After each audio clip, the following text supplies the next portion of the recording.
తలుచుకుంటే ఎవరి జీవితాలనైనా మార్చేయగలరు అనడానికి సజీవ సాక్ష్యం ఇది.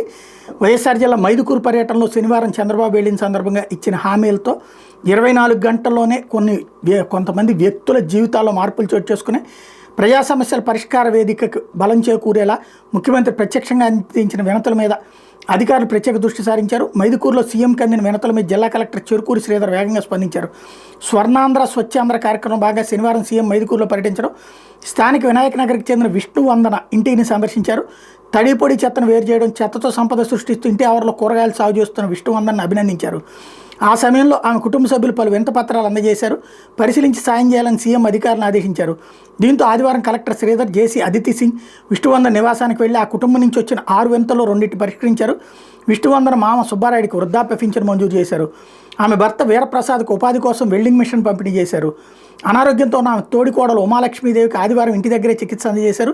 విష్ణువందనకి పొరుగు సేవల కింద అంటే అవుట్సోర్సింగ్ కింద ఉద్యోగం. ఉమాలక్ష్మీదేవి భర్త నాగేంద్రబాబుకి వాహన కొనుగోలు కోసం బీసీ కార్పొరేషన్ ద్వారా ఆర్థిక సాయం.